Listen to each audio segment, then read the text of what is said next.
Is large age gap really accepted in the Philippines? What if you see a 65 years old foreigner or Filipino with a 19 years old Filipina? Would you be shocked? Hi, it's Lorie and welcome to the Fuentes Family Channel.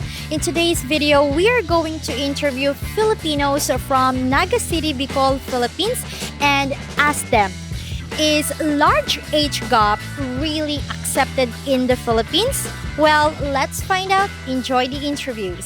Is large age gap really accepted in the Philippines? For me, yes, because age is doesn't matter. We always hear that from to other people, right? And for me, as long as you love that person, it's okay if your age is very long.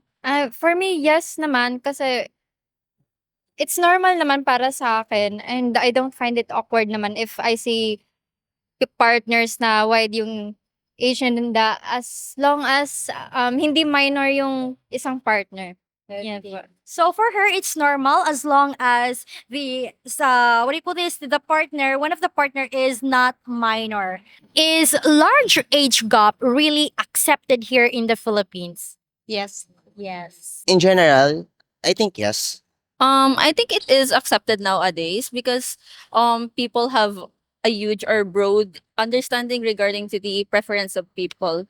Yes. Yes. Okay. What if you see a 65 years old foreigner or Filipino with a 19 years old Filipina? Would you be shocked? No? In first, yes, but it doesn't mean you can be a judgmental person because we don't have the right to judge other person. We're just human only. There's no perfect people in this world. No naman kasi in my belief naman is love knows no boundaries or no age. Yes po. Pero at the same time po, parang decision naman po nila yan eh. So, respetuhin na lang. Okay. So for her, yes, right? You would be shocked, but also she's thinking like, respect them. Yes. Would you be shocked? Maybe.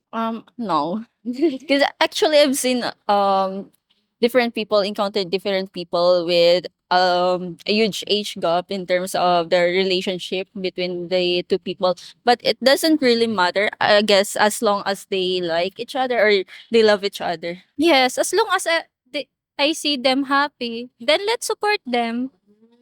Okay, that's beautiful. In your opinion, what's a good age gap? In my opinion only, for me, 5 like that. Okay, 5 years. That's it. Yes. Good age gap? Wala. Yun lang. Basta hindi minor yung kapartner mo and you're both emotionally available and financially available to be in a relationship, hindi naman magmamatter yung age. Yan pa. So age doesn't matter.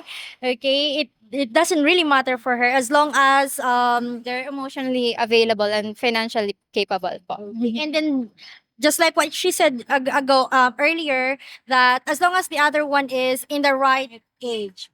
Maybe 2 years po. 2 years age gap po. Kasi parang, for me, kapag yung older yung partner mo sa'yo, parang mature na siya when it comes in handling your relationship po. Parang nasa part po na yung isa sa inyo dapat marunong umintindi. So for me po, 2 to 3 years gap po yung okay pa sa relationship. Okay, 2 to 3 years. Okay, because if someone is older than you, he or she could be like matured enough. 5 years ago. 5 years. Yes.